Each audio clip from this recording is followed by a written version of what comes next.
Okay, recording has begun. I've fortified myself with a cup of tea and I'm all set to go.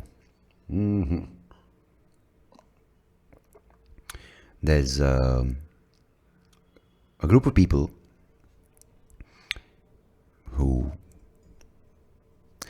this you thought for a second might be an anthropological path of going down with. A group of people who live in the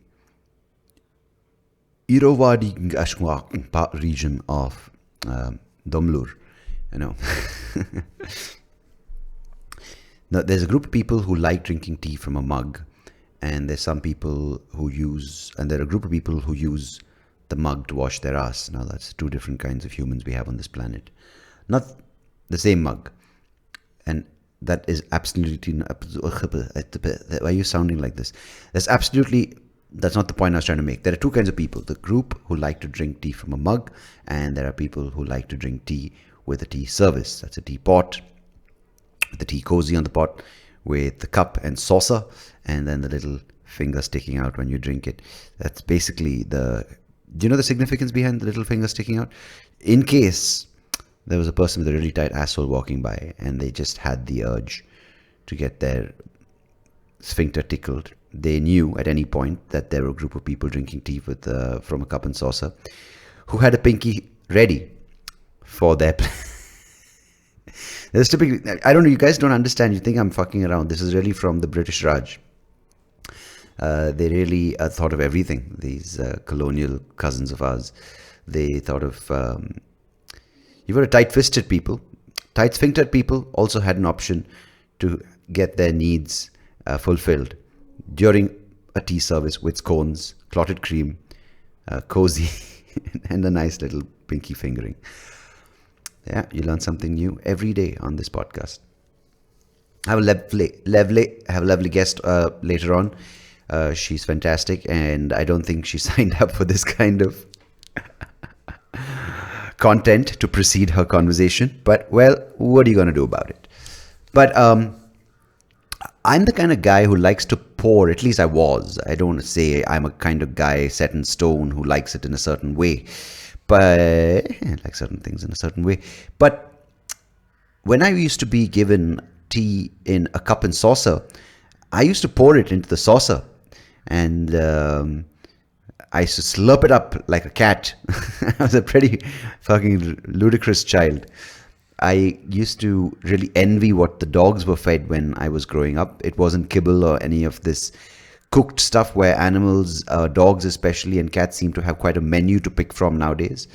But it was basically bread, milk, mushed into a mush and served in a dog bowl. This was before people came up on social media and said, milk is bad for dogs, or white bread is bad for dogs, or dogs are bad for dogs.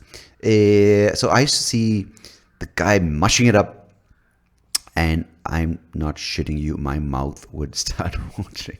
And I needed to have it at the same time. So the moment that bowl went out for the dogs, I would rush in, take a glass bowl. The dog's got a steel bowl. I got a glass bowl. Fucking, that's right, those serfs.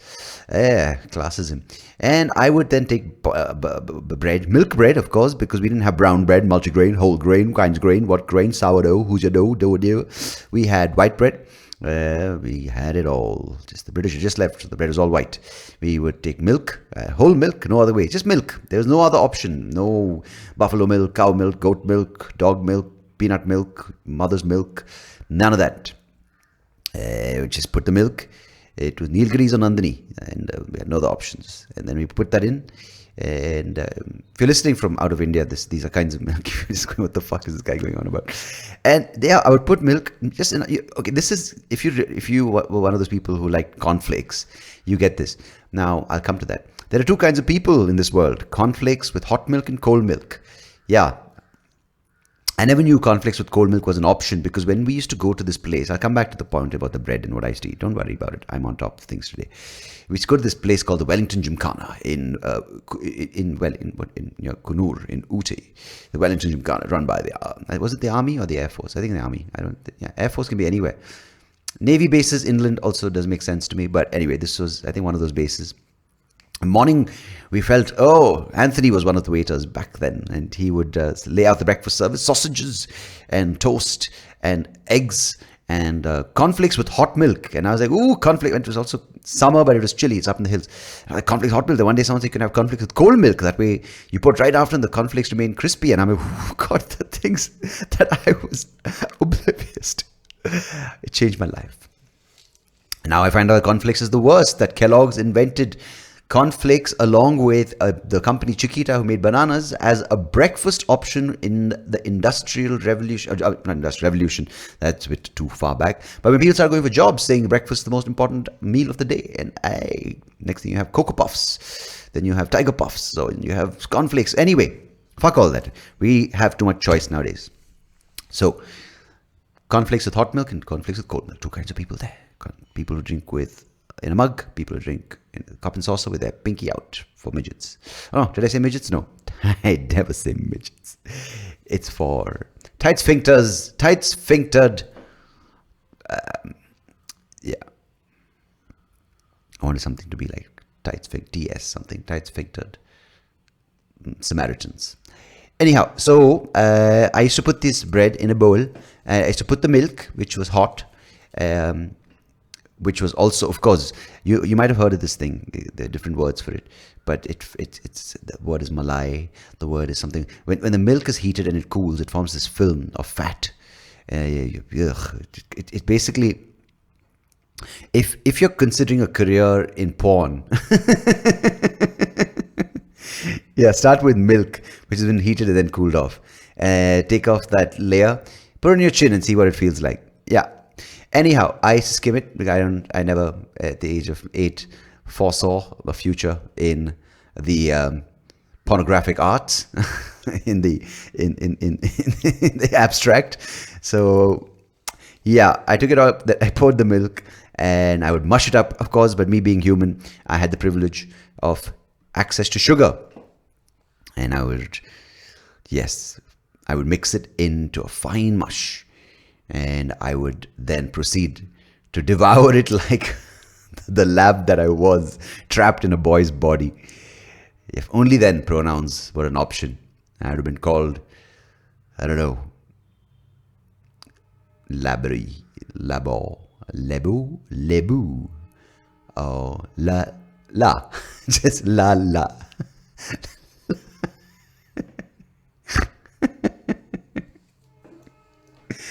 What is the boy's situation, ma'am? Is he a he or a he what? He, him, she, her, they, them. No, he's a la. He's a la Labrador. Or he's a pom. It's a good pronoun to have. Pom-rao. Pom something. It was the most delicious dish I've eaten. And I'm reminiscing because it's one of those days in Bangalore. It's cloudy. There's an abundance of clouds, abundance of air, abundance of things. Hot cup of tea without milk. That's what I've come down to. What's what my life has come down to. Black tea with a minuscule quantity of sugar, because apparently everything's fucking bad now. If you ask anyone, everything's bad. Sugar's bad. Jaggery's good, but jaggery's also bad. Then sweetener is horrible. Diet Coke is bad. Coke is bad. Alcohol's bad. Free alcohol is bad. Food is bad. Putting food is bad into your body. Not putting food into your body is bad. Putting too much food into your body is bad. What the fuck is right? No clue. Or what is good? Moderation. The right balance. Who the fuck has that balance? God alone knows. But yeah, malai. But yeah, it's one of those things, man. I really enjoy the fact that there are small things that people do which sets them apart, and maybe even into groups then, because they're these small little habits, the way they tuck in their shirt, or the way, men and women, I'm not going gender specific. I don't know how to wear a dress. I don't know how to put on a bra, but I'm saying where you put on clothes or where you wear a certain cloth or a piece of clothing in a certain way, the way you iron clothes, or I'm saying daily, small personal touches to the way you keep your toothbrush, where you line your hairbrush, the way you want something cleaned or folded, or the way you dig your nose, or I don't know. I don't want to go into more personal grooming. I'm sure you don't hear that from me either. But there are things which make it so human, and you sometimes hear from someone like, "Oh, I do this way," and that's instant connect. It doesn't have to be on political ideology or on in any form of social scale of thing that you have to connect on, but just these small things. Oh, you like pulling that little hair off your ear? Yeah, I like that too. It's a very human experience. You put your pinky out. Oh, okay. I put my thumbs up. Who are you trying to please? Someone clearly with the largest finger. But I think keeping this in mind is very important, that we enjoy small things. Hey, let's not going down any path which you don't want to take it down, Sandeep. No sized references here.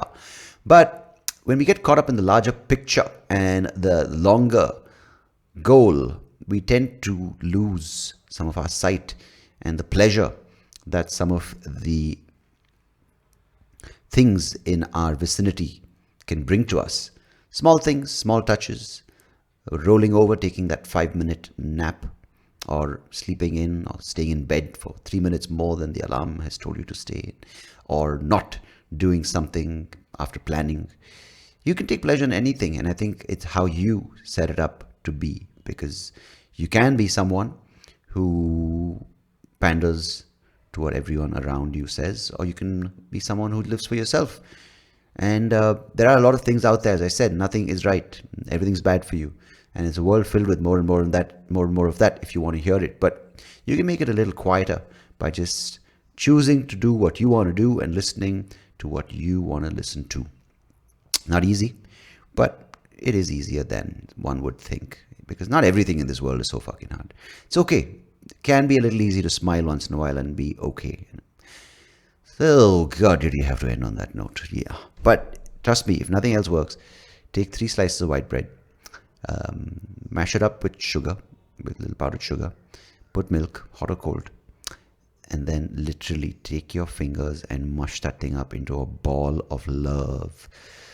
Take off the cum, take that milky fat, which I call it the porn star litmus test. Take that off, and then just witness happiness enter your body. Yeah.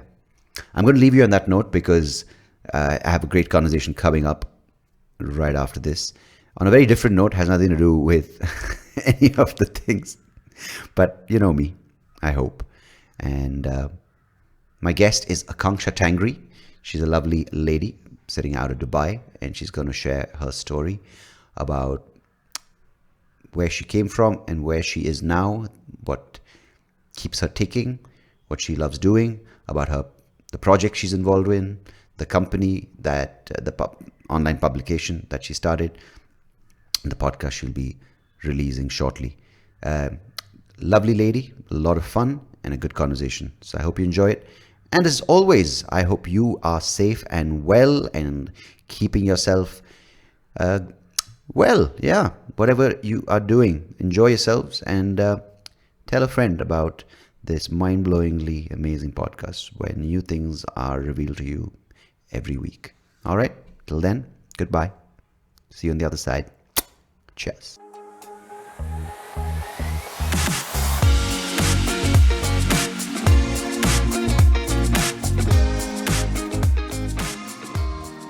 Hello, Aakanksha Tangri. Welcome to the podcast. Hello, Sandeep Rao. Thank you for having me. You were asking me how to pronounce my last name, and I messed up your very simple last name. Hey, this is what happens when you podcast too much. Names don't really come across too well. But thank you so much for agreeing to do this, Aakanksha. It's been a while since we last spoke, but I appreciate it. Thank you for having me. You were actually the first guest we had on my podcast, which launches in a few days, and that's Hey, we're scary. going to talk about that. I know this is sort of like a pre-launch party where I'm going to get to know about the podcast. My people listening right now are going to find out about what it's all about. But firstly, it's so strange that I interviewed a person for this podcast quite a few months back, and her name is Shweta Subram. I'm sure you might have heard of her. Mm. She's also an Indian living in Dubai who's from Canada. And because you just mentioned before we started recording that you have a Canadian accent, and I was like, another Indian girl in Dubai who has a Canadian accent. What's going on here? I was going to say you seem to have a type, but No, it's strange. I didn't even know the Canadian connection. I think I was going to put your accent to more of an international American school in Dubai. Isn't there one called American School yeah, Dubai or it's something? called American School Dubai. Yeah, no, but mine's because I lived in Canada, I think, for 15 or 16 years of my life. Right. So, okay. So why Dubai right now? Because Dubai is home. I grew up, so I have a very confused sense of self because obviously I'm Indian, but I'm also a Dubai kid. Now are you with a name called Tangri? I'm joking. Yes, I am, Okay. Sandeep. Okay, good. And with wait, now see, you made me forget what I was saying. The confusion So- sets in from the get-go. yeah, exactly. It's not very hard to get me confused, as Right. you can tell. No, you said that you had a bit of a confused sense of self because of the various places you Yeah. call home, or you were going down that path. Yeah. So obviously I'm Indian. I was born in India, but I spent my formative years in Dubai, and then I moved to Canada and lived there for I think 15 or 16 years of my life, which was a large part of my schooling. And I'd moved just after 9/11, so that was a whole other ball game. But to And- Canada, not to the US. To Canada, yeah. So But the blow was a little softened. Yeah, they were just like, a little softened, but I don't know if my 9-year-old self would understand that. And oh, then, you were okay. So you were 9 when you moved in 2001 with. And it's strange, right? Because I mean, we say that you just use this word, and I think it's very interesting that you used it, formative years, because I think there's this sense that formative years happen between a certain phase, a certain number of years in your life. Like usually, and I think it's true. Like there are certain things that affect you, especially memories, experiences in your formative years, and that being the age of 6, 7, 8, 9. But I think the formative and I don't want to take away from what you were saying, but I think formative is lifelong. I think there are different forms of experiences that shape you throughout your life, and I don't know if that's something you've experienced.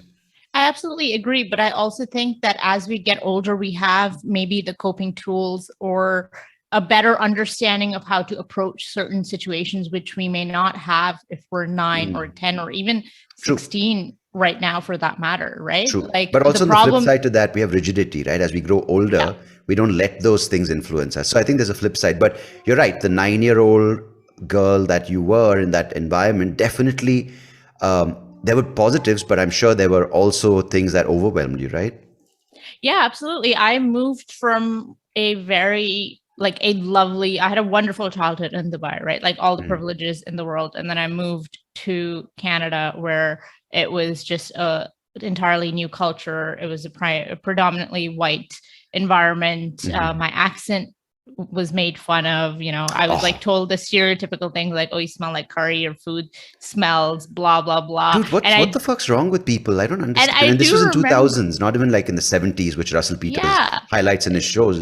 This is like in 2000s where people have the internet. I mean, just the flourishing internet. They know that Apu's not the only Indian. I don't get it. I don't think they knew. Yeah. I honestly don't think they knew it at that point. Especially, I think it's expecting it from 9 or 10-year-olds at that age. Right. Sorry, I'm just trying to look for my glasses. That's fine. Asking 9 or 10-year-olds to have that level of understanding is too much when you see grown adults. Yeah. Even now, they don't have that. So how can we expect the younger generation, to be able to do that? And also I remember this one incident very vividly because I came home crying. It was after 9/11 had happened, and one of the guys in my class was like, oh my God, you're as hairy as bin Laden. Ooh, man. And I just remember sitting at my desk, just looking down at the hair on my arms, and then going home to my mom and crying and be like, can you please just get it removed. I mean, you know, I'm glad that you've overcome that, and I'm sure. I mean, those things hurt. Like, you know, I had a lady on the podcast last week. I'm going to say last week. It was actually the episode where she lives with a condition of dwarfism, right? And when her husband, who also has dwarfism, and their 3-month-old baby go out, can you believe people still point and laugh?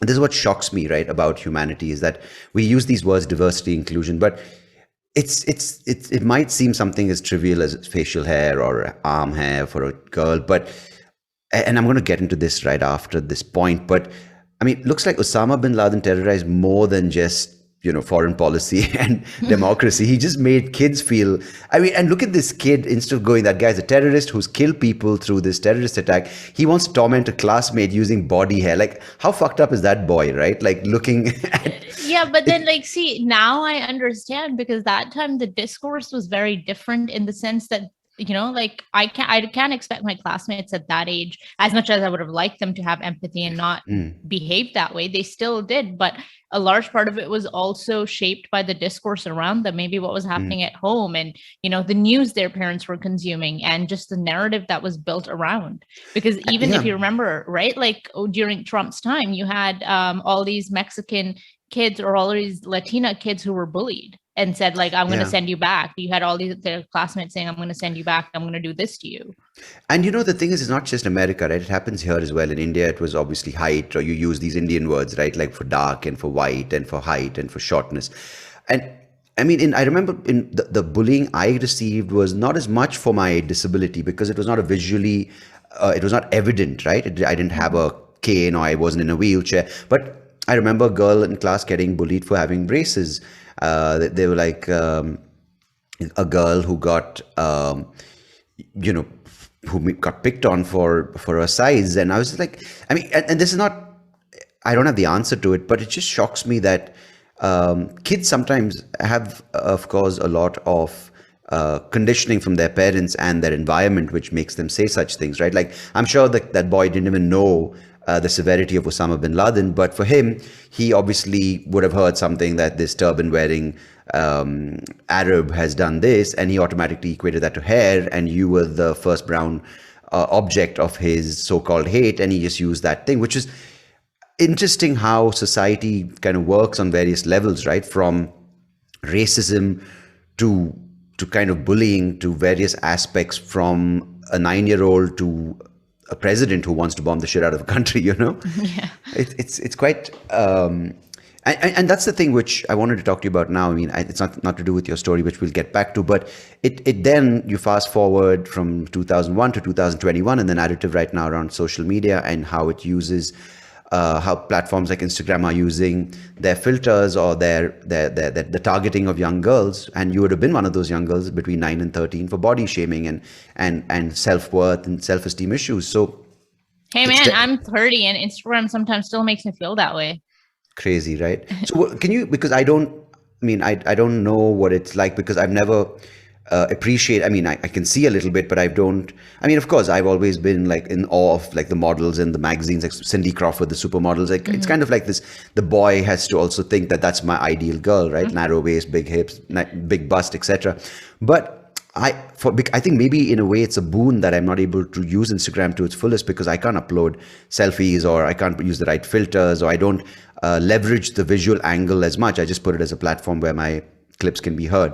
But how does it feel like for someone, you're saying at the age of 30, you still feel it? What is it? Is it the validation angle, or is it the other women who are looking better? So can you just take me through that, because I don't know what it's like. I didn't realize this would be a therapy session, by the way, when we Hey, no worries, it's free. Great. When's our next one? Can you book that into? Sure, episode 35 from now. I don't know.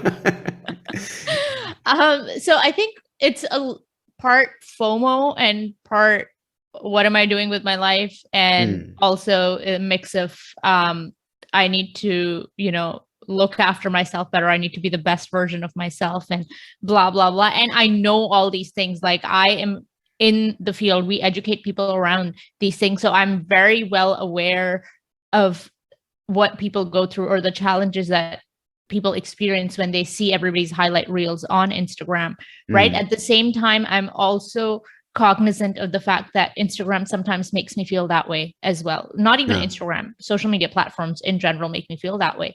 But they make you feel what? They make you want to go back for more, even though you're feeling bad, even though you know. No, it's not even that. It's just like looking, the constant comparison game to what other people, what is happening in other people's lives. Yeah. Right. Okay, and not like, and I'll like go onto Instagram after I've had a stressful day and be like, oh, okay, great. This person had a brilliant day.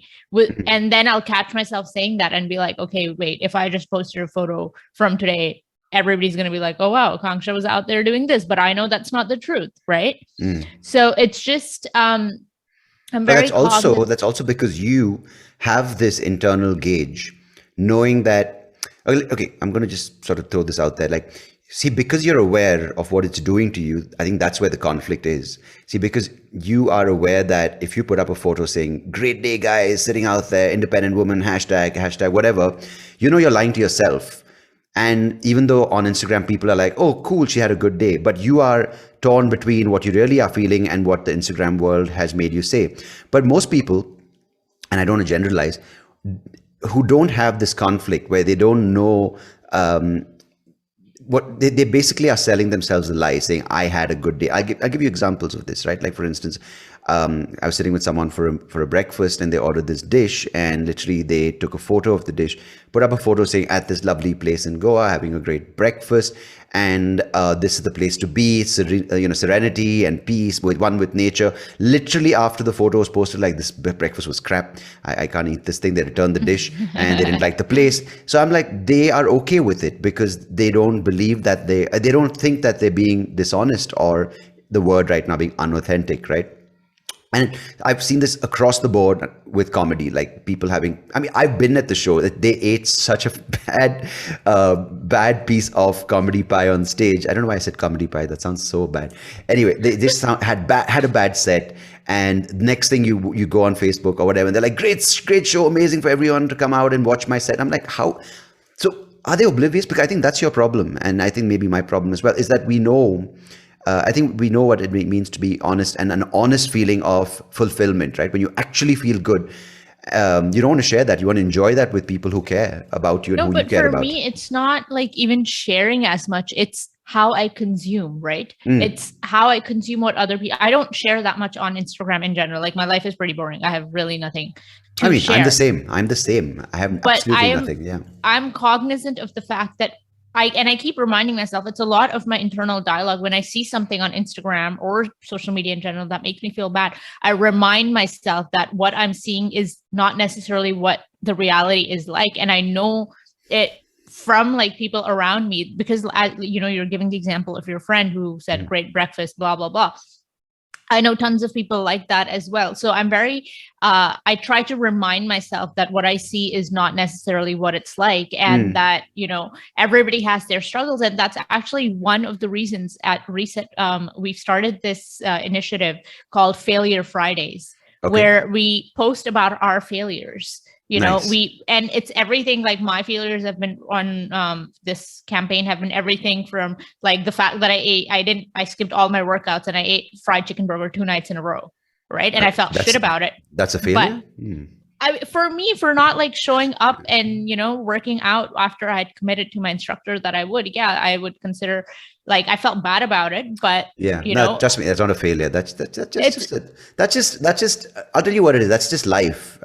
Yeah, it is live, but then I'll log on to Instagram and I'll see like all my friends in the gym working out. Yeah, that's the problem. Oh shit, that's the problem. If you're just, I'm going to tell you something. I'm not a therapist. Let's just establish that.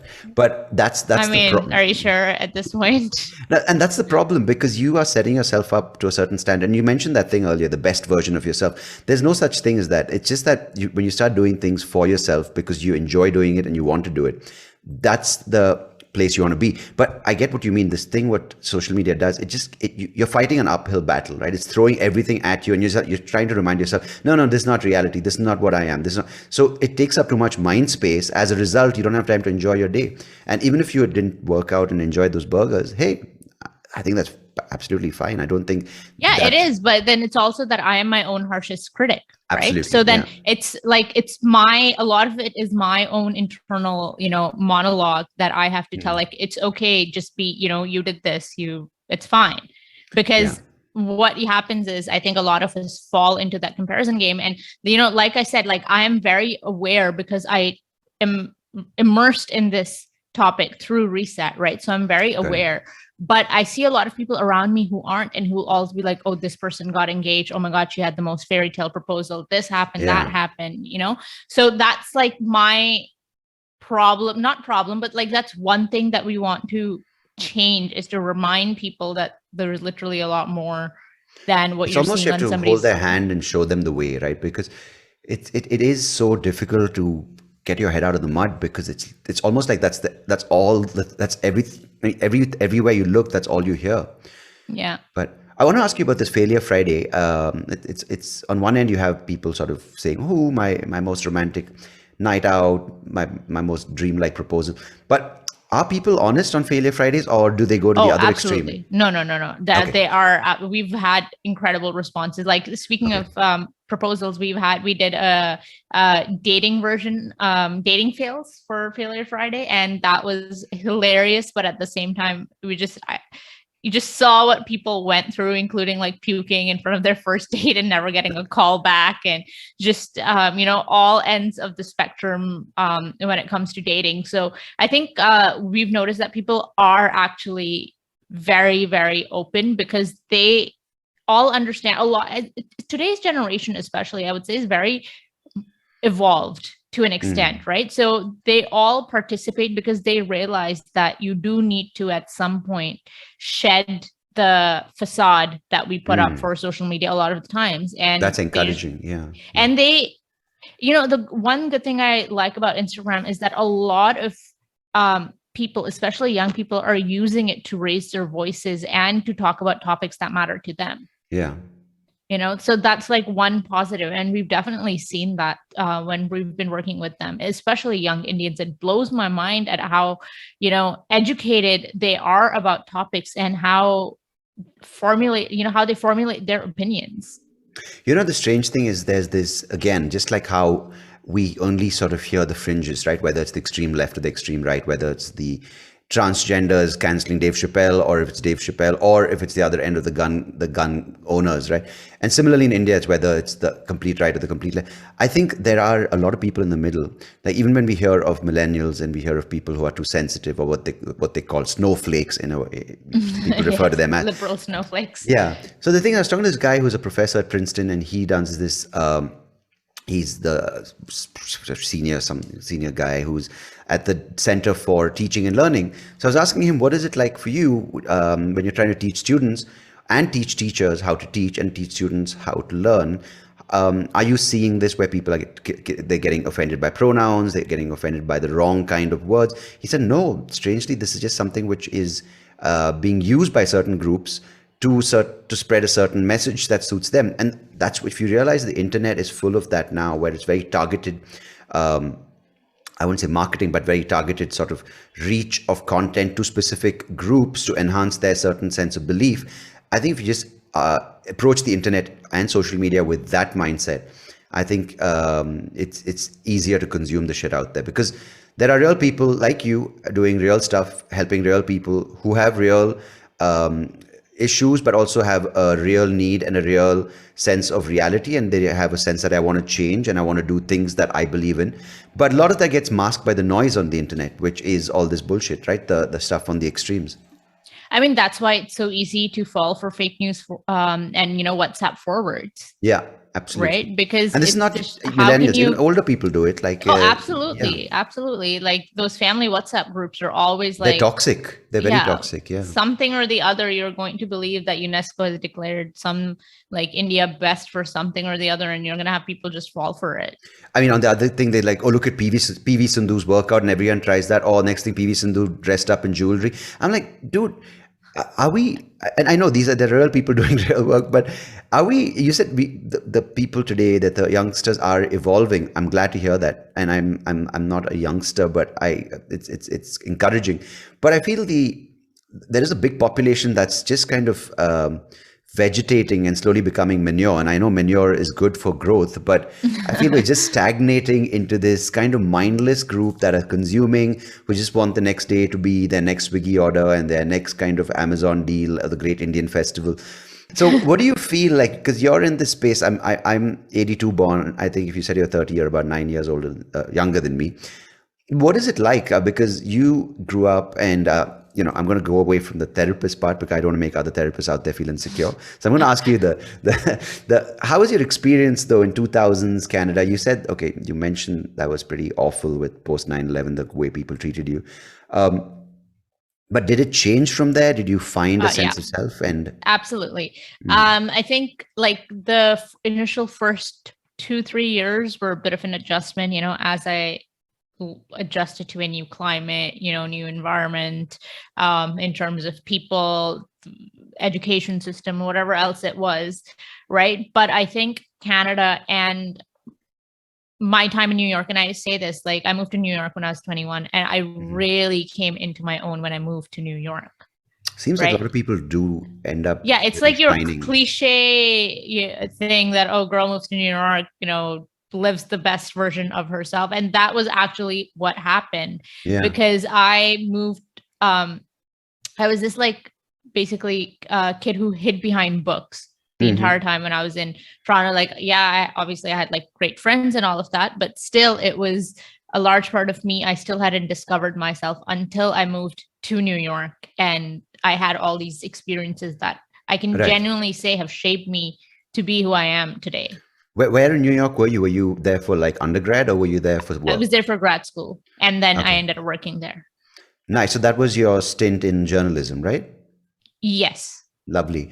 No, because my wife says the same thing. Like even now, she's like, I wish I could go back to New York. And she did her course from FIT, and she lived in the Upper East Side, and she just loved it. I mean, not just the course, but just loved the idea of being in New York. It's not like she went every morning to Central Park and she went every day to the best thing, but she just loved the idea of being there, the energy. And I think that's what you're saying as well. And the people, and I loved it as well. And the people, 100%. Like I had great, like some of my closest friends still live in New York. Nice. And it's just, but I think for me now, I look back and I'm like, yeah, New York's great when you're young, because now if you ask me, to live that whole New York life of, working all day and then going out and then, coming home at 2-3 a.m. It's a bit Can't rough, do it. Too old. Oh, really? Okay. I wonder would I even qualify? Would they even let me to New York? Excuse me, sir, you're a fossil. Please go to the Museum of Natural History. They need a new exhibit. No, I love the idea of it. But it was a month for me there, visiting Nivi back in 2014. And I loved it. Like I went to Williamsburg, went here, went there, and every night was debauchery, And as you said, you could do it back then, but the thought of it makes me feel a little weak. Yeah, I cannot imagine just waking up, going out all night, waking up, going to work, and then figuring out somewhere in between to buy your groceries and do all of that. I'm like, no, not happening. I'm fine. Yeah. No, but I think that's the beauty of this whole ecosystem that has been created through the internet, and I think the positives that need to be addressed, that you can arrive at this place. And I think you being a journalist, you also working in the space of online, and I want to go into that. I don't want to loosely say what you do, but I think we've created this world where we can reach out to the world, being in our comfort zone, being in a home where we can sort of enjoy the space, not have this sort of little 2 feet by 2 feet apartment because we have to be in New York, but you can save enough living at home to then travel and experience the place in the way you truly want to, I think that's the beauty of it. You can earn from home, earn from a place where you're not paying rent, and then do everything you want to. Of course, you have to work accordingly to save up for that experience. But I think it's become more realistic now to enjoy the experiences which at one point felt unattainable, Yeah, I absolutely agree. But then I think a large part also, and this is something I'm going to be very serious about this. I'm sorry, but this is something we saw during the first and the second wave, right? Like people who had the privilege of working from home were able to do that, but those who didn't, and those who had to actually go out, or whose employers were just simply not empathetic enough, and which we know there were a ton of companies in India who did that. those people did not have the option to just work remotely or do whatever Yeah. else that they needed to, and Unfortunately, yeah. yeah. But I think it's an eye opener. You know what happens in these situations, I think, is that, of course, there's some people who need to put food on the table. They need that job. And I'm not at all undermining their hardship and the effort they do put in to get that work. But I feel this has, when they look around, they see people, and of course, the immediate argument is, oh, privilege. And I know, I'm not saying privilege doesn't exist, but say today they look at that, saying they see you and I as a podcaster or as a person who owns a publication doing this. I think it plants the seed in their head, saying one day I would like to do that, which I think is huge when it comes to progress for a society. Because when they know there are options, they might say, okay, I'm going to do this because I need the money right now. But they put feelers out there. They take their blinders off. The other avenues seem to open for them. And I think that's the hope. Yeah, I think we have definitely seen in the past year, not just in India, but otherwise too, that more and more people are quitting their jobs. Those who can are quitting their jobs and going down the freelance route. Yeah, and I mean, and even some who can't, and that's quite encouraging. Because especially comedy, that's the space I knew from 2009 to 20, and I'm still sort of not back in it full time because I mean back in it on stage because I'm just like, you know what, I'm actually quite happy. I don't have material, But I noticed that a lot of people took the plunge, and it was cool to be a full time comedian. But now they're like, and when I started out, I encouraged people saying, take the dive, do it, because when you're committed, you really put everything, and everything's on the line. You write the best jokes then. But that was also in 2011 when there were like 10 comedians in the country. But now with everyone going viral, I'm like, you know what? Do a bunch of things. And this is something I've learned, and I do take back certain things, certain bits of advice I gave back in the day, because I feel now, if you rely on one thing which you love for everything, that's your joy, your sense of fulfillment, for your creative outlet, for money, you're putting too much pressure on that, and then you start worrying about the other things which come along and not enjoying the art form alone. You're too attached to the outcome then. Yeah, because it becomes your entire identity, and then if you do badly in that, you feel you are as a person are bad. So I think it's good to do a few things and then find one thing for money, find one thing for pleasure, one thing for fulfillment, one thing which is also a way to sort of put out the things that you want to see change in society. So a bunch of things always helps. And so let's talk about you, because I don't want this to be about my journey. So what kind of journalist were you in New York? I started off as an intern at CNN on Fareed Zakaria's show, which was the most incredible experience of my life. Ooh, it was I've heard he's amazing. He is amazing. He is like the most incredible person you will ever meet. He's just so genuine, so smart. You're in the room with him and you're like, wow, there's so much I don't know in life, because he's so well read, but he's also just genuinely a very nice human being who wants to help you succeed in life. And I think amazing. That's so rare to have. And just him. And very few people get a chance to meet people like that. That one person who kind of shows, opens your eyes to the world. Yeah. And so it was him, and it was it was one of his senior producers also, like his entire team. He's fostered this wonderful team who are just so helpful and so warm and are ready to give you advice or, to help you out when you need it, whether it's with job recommendations or just, to meet for a coffee, whatever else it is. I think that's so rare these days, especially in jobs media that are high pressure. Yeah. Right. Like media. But my experience in New York with the media industry has been wonderful. I was able to find the best people who were able to help me on my path. And after CNN, I ended up joining Vice News as a production assistant in New York. And that was the time Vice News was just starting out. So it was a great experience. So you were a producer on the CNN shows and no, Vice? I was an intern at CNN. And then from there, I joined Vice News as a production assistant in their New York office. And then from there, I moved to their Toronto office as an associate producer. Okay, so you were not a so-called investigative journalist or a journalist reporter. Okay, so you were more behind the scenes. Okay. I did host, I wrote a lot for the website, both at CNN and at Vice, and I hosted a few things at Vice as well, but I was more producing. Producing was my first love. That's really cool, because there's another name which comes along with Farid Zakaria. I think there's a person called Srisrinivasan. I'm sure Yes, you've of heard his course, name, of right? course. Yeah, I was Yes. supposed to, in fact, get him on the podcast, and supposed to, because I reached out to him. That was last year, but these things happen. Hello, Sri, if you're listening. I think Aakanksha is going to get Farid on the show, so great. What? Excuse me. I knew someone back in when I'd come to New York in 2014. This guy who was working with CNN, maybe Vidur Kapoor.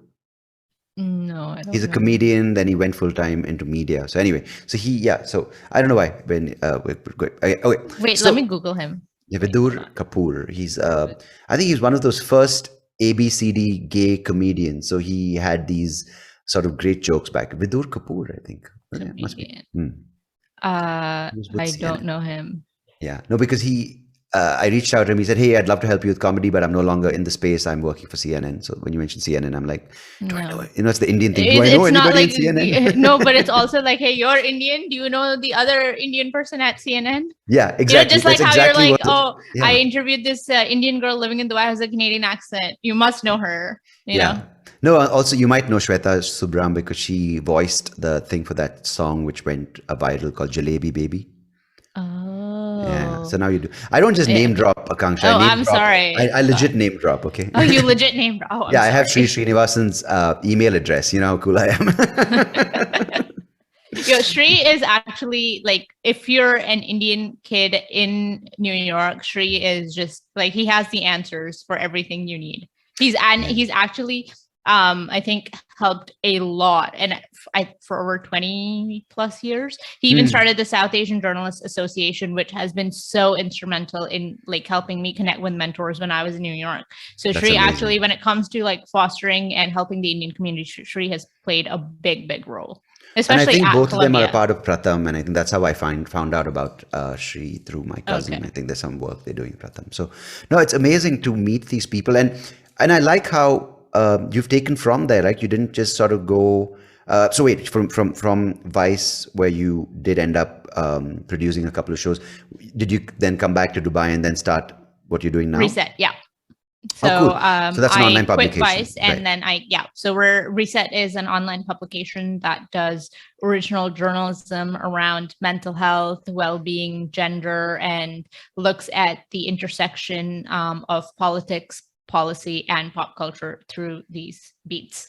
So the premise which you approach policy, politics, and all these crossroads are from the space of these issues in society. Is that right? Yes. Okay. Because you can't just, mental health isn't mental health or gender. They're not just standalone issues. They don't exist in isolation. Yeah. Exactly.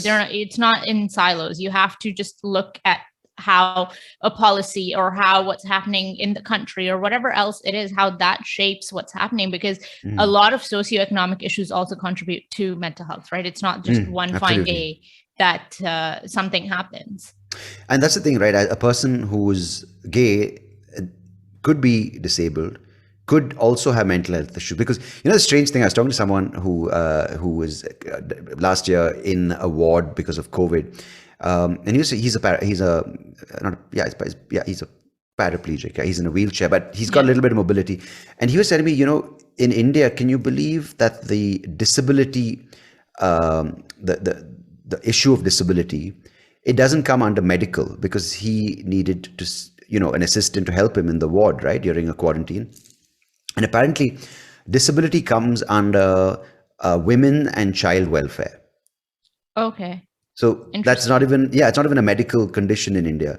I could be wrong on the national level, but I think this is in the state level or something, or it's the other way around. So which is, what I'm trying to say is, when you are doing what you're doing, you can't approach it with one filter. You can't say, I'm going to work on mental health, because there's so many variables that affect mental health, and that mental health mental health practitioners have to take into consideration, Yeah, which is I think like the key reason I started Reset was to look at, to just further the conversation of mental health beyond like, that Eurocentric approach, where it's like, oh yeah, bring your parents to therapy with you. Everything's going to be fine. We're going to talk, and Have an intervention. Yeah, exactly. That's not how it works, especially in Indian societies, right? Like how many young people can even tell their parents, hey, I'm going to therapy and this is what it is, without facing Not resistance. Many. Yeah. Right. So that was like one of the key reasons, was to start a safe space, but also to shed light on the topics that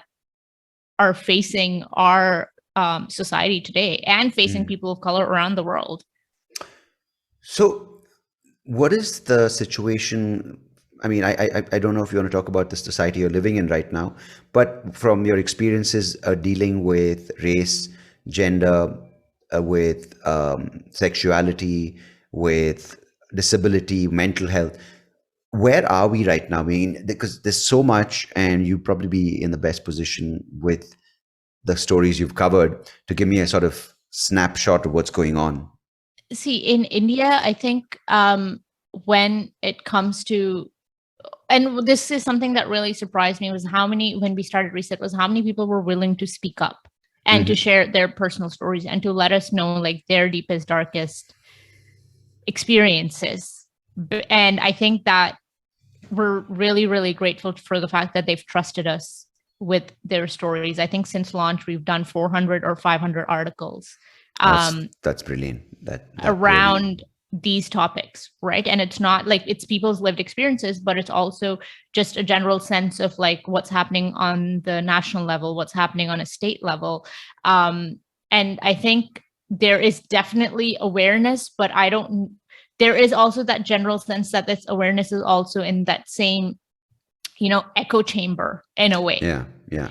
Right. So we have to further the conversation beyond just what you see on Instagram and beyond just, therapy. While it's great, but there is more to mental health than that, especially in a country like India. You can't go into rural India and be like, okay, here, speak to a therapist, right? You have to start from a very ground level and say, okay, and look at the challenges that people are facing, and then figure out how you're going to tackle that. And there are great initiatives that are happening in India on the grassroots level that are sort of taking a holistic approach towards mental health.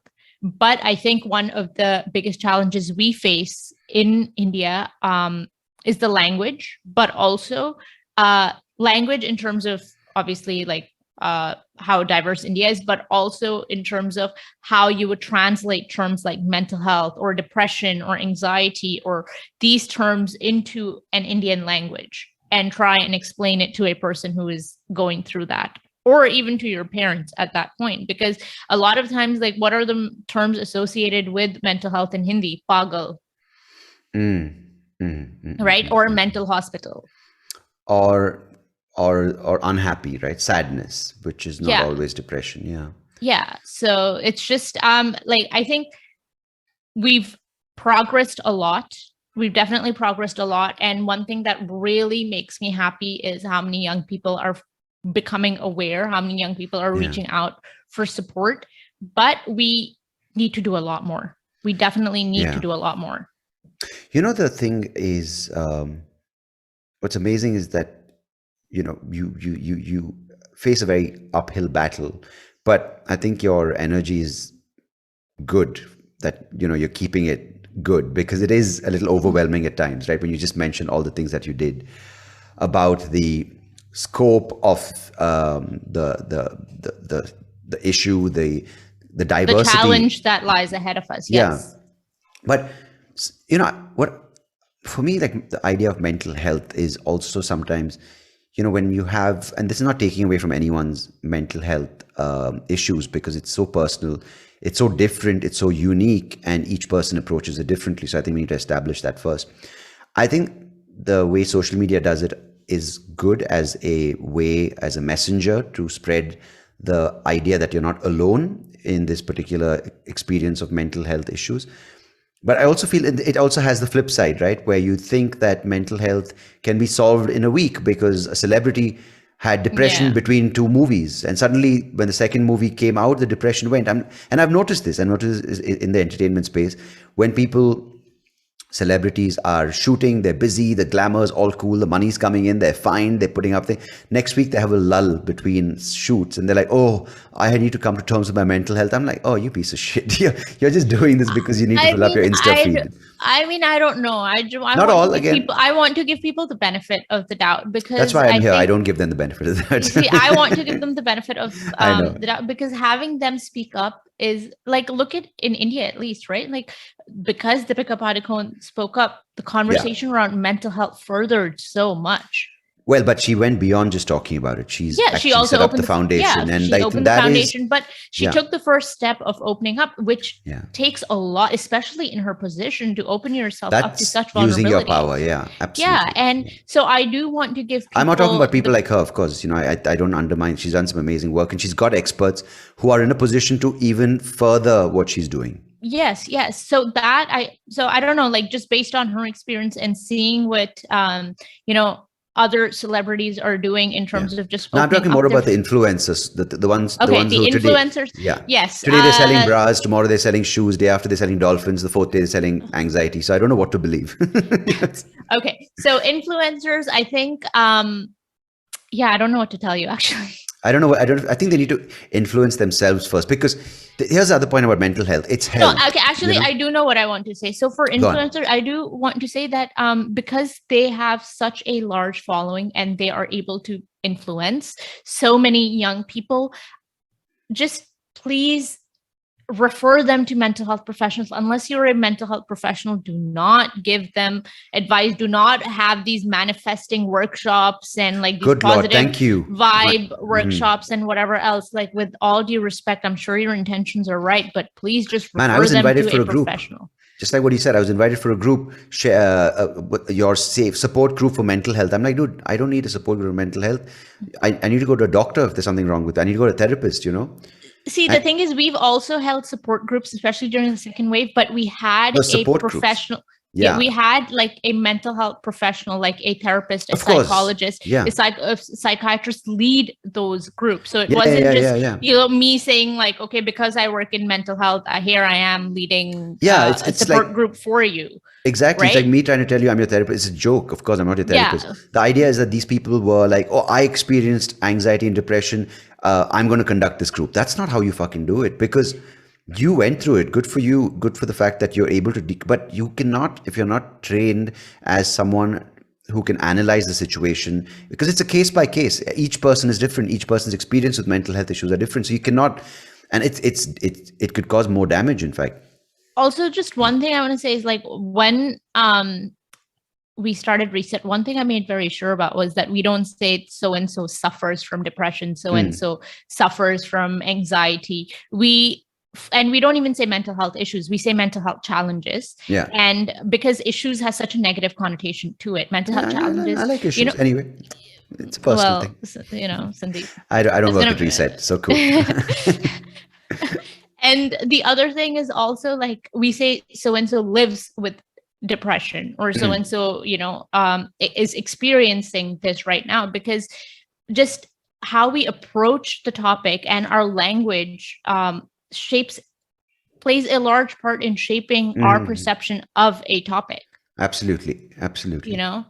So that's just, I don't know, one thing I just wanted to add was. No, I think it's important how people perceive it, right? Because and from an illness to a condition, you kind of approach it differently. And I'll give you another thing, maybe, which you've experienced is, anxiety,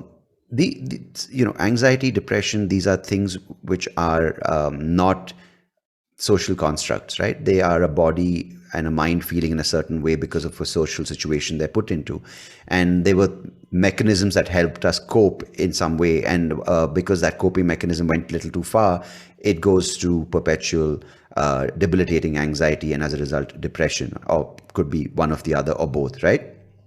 But in some cases, I at least in my case, it was a wake-up call.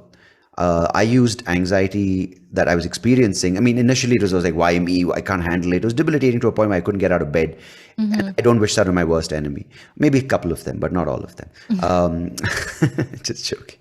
But it was a way for me to say, dude, what the hell are you doing, right? Why are you constantly living for others? Why are you going through this entire sort of rigmarole of trying to please others, get validation, and focus on the byproducts of what you do as opposed to enjoying what you do? So I'm just giving you, I don't go down that path. It'll just keep me talking forever. But have you noticed in the experience of the people, the stories you've shared, where people use it? And there's a friend of mine who's a psychiatrist said, he said, the things that happen in your life, something could be traumatic, post-traumatic, but some could be traumatic growth. So whether it's an accident, whether it's a breakup, whether it's a certain scarring incident.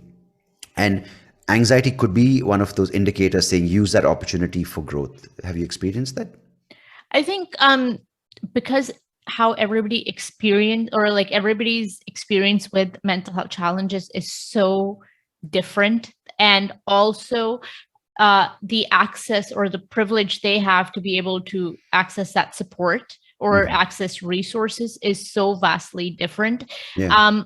For some people, yes, we have seen that they are able to do that, but for others they aren't. And I just want to say there's nothing wrong with that. There's honestly, just because one person's experience has been such a, what you're saying, traumatic growth, okay, that's great for them. But just because it hasn't happened to you doesn't make you any less of a person. Or yeah, just anxiety because doesn't always have to be a wake-up call. It could just be just something you need because to treat. if you're, you're still experiencing mental health challenges, or you're still living with a certain condition, that's fine in the sense that you're on your own journey and you're doing the best you can.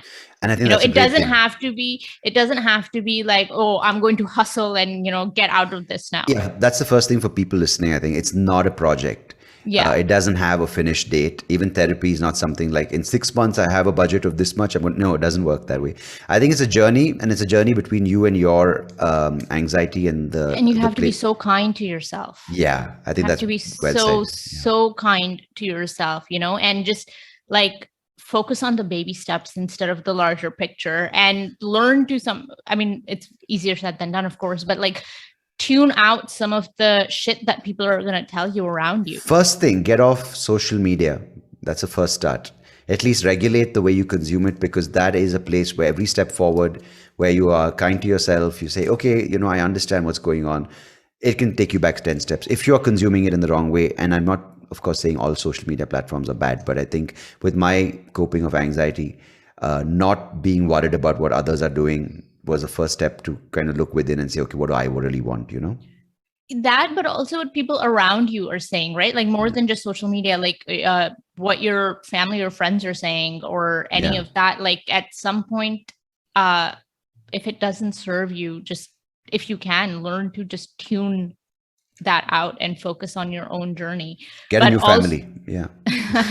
I mean, getting a new therapist is hard enough. Like, how are they going to get a new family? But also just like, I just want to say, like, a lot of people hesitate in breaking up with their therapist if they're not serving them anymore, or they're not right for them. There's also nothing wrong in breaking up with your therapist. A good therapist will let you go, essentially, and help you. Even, like I know therapists who have helped their patients find other therapists that are better suited.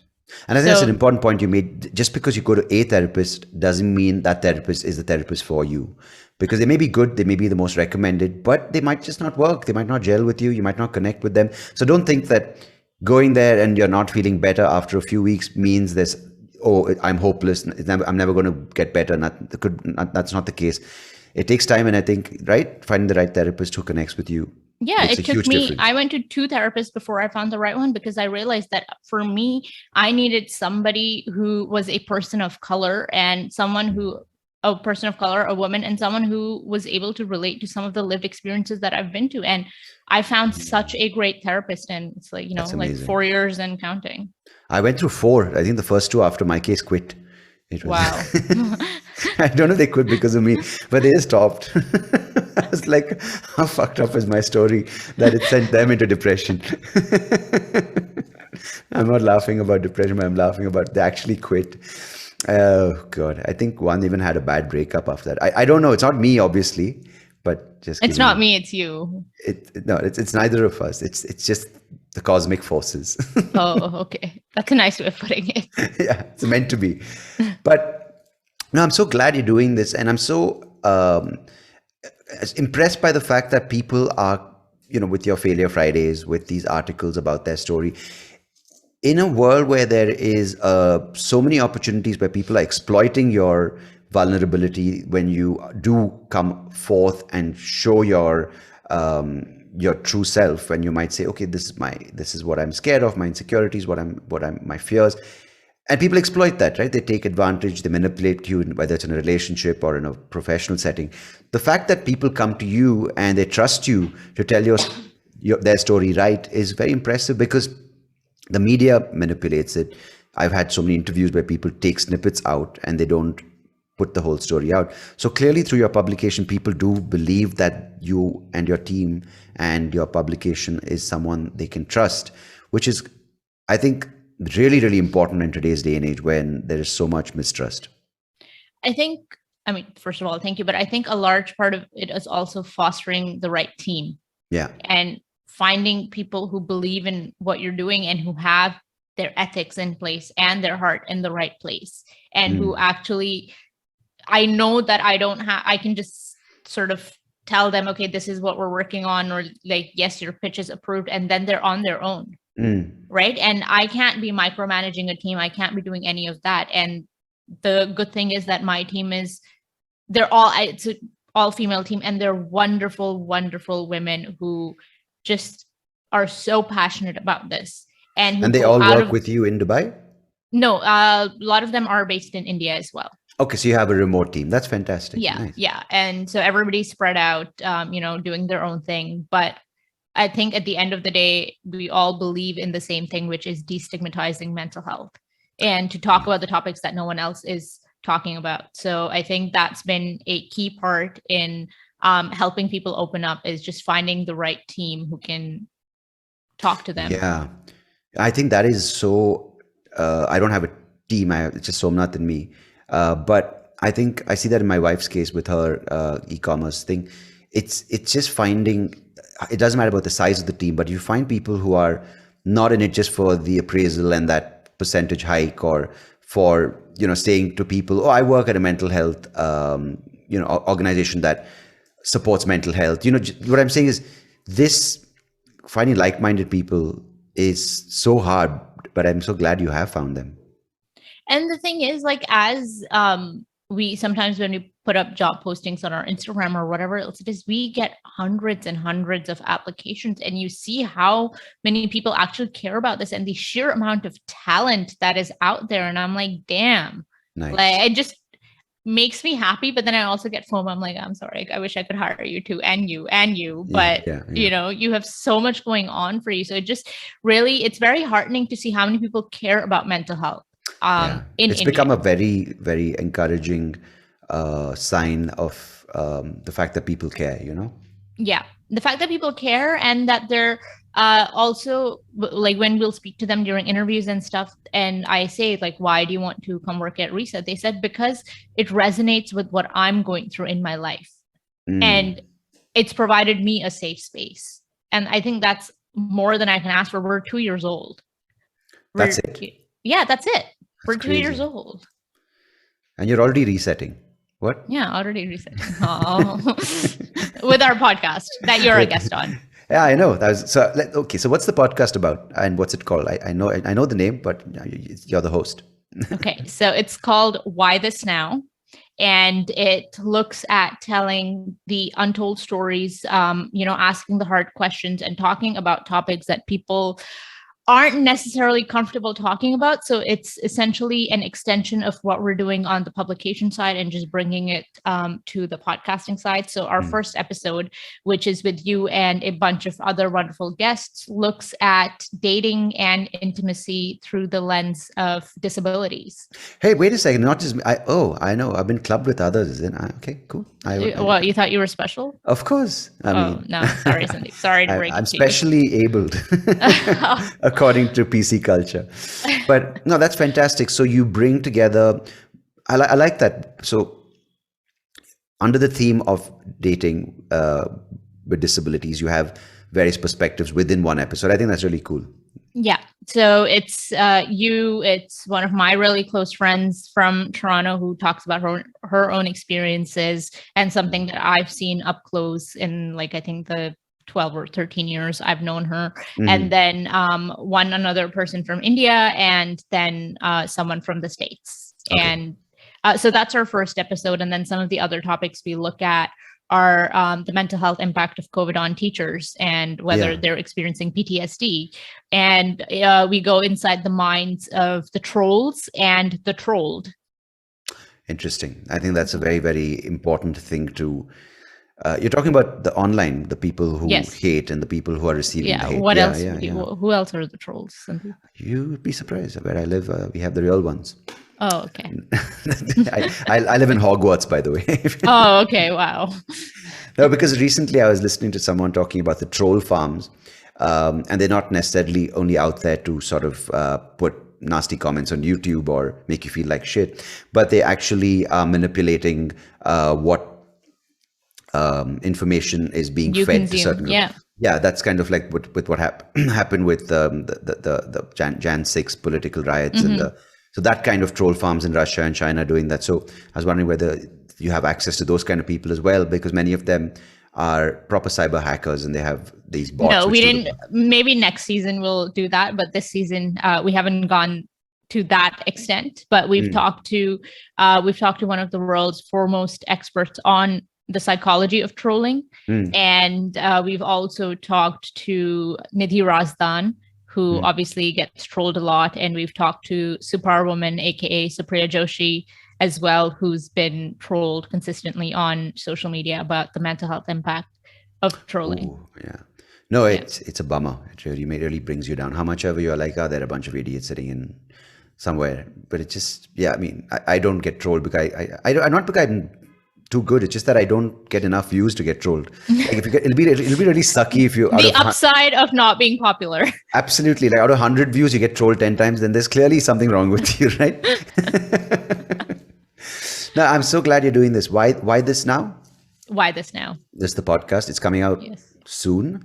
Do you have a release date? December 6th, Monday. Oh, this podcast will be out by then. Our episode will be out by then. So okay, great. So please watch it. Rewind to December 6th. Reset your calendars. Hey, see how I incorporated your name there? Oh, wow. Great job. I know. No worries. It's my pleasure. So I'm so glad. Okay, Reset. So where can they find Reset? Where can they hear these stories? I mean, read the stories besides listening to the things you're doing on Why This Now, which I'm assuming is on all podcast platforms. Yes, it is. And you can follow us on Instagram at Reset Your Everyday. And our website is resetyoureveryday.com. And you can also subscribe to our newsletter, which sums up once a week everything you need to know and why it matters to you as a young person in India. Super. Thank you so much, Aakanksha Tangri, for doing this and for doing the great work that you are with your team. I think on behalf of everyone listening, I think we're excited for the podcast, for the first one with some amazing guests. Including Sandeep Rao. Yeah, absolutely. I didn't even know I was on the first one. God, okay. Oh, wow. I forgot. But appreciate it. Thank you so much for joining me today. And thanks for taking the time. Good luck and all the best. Thank you so much for having me.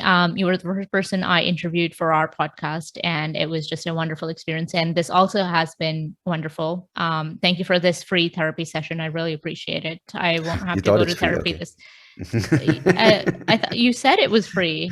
Is it not? Oh man, I forget what I say half the time. Okay, but yeah, it is free. Sorry. Oh, okay. Well, we can have this conversation later. We can sort it out. No, but it's awesome. Yeah. It's been wonderful. Thank you so much for having me and for giving Reset a platform to get our stories and the word out there. No, and for this free therapy session, emphasis on free. No, I think I encourage everyone. I put the link in the description. Head over to Reset, check out all the stories. And if you do have a story to share, you can reach out to Aakanksha and her team and do listen to the podcast. And yeah, thank you, Aakanksha. Appreciate it. Thank you, Sandeep.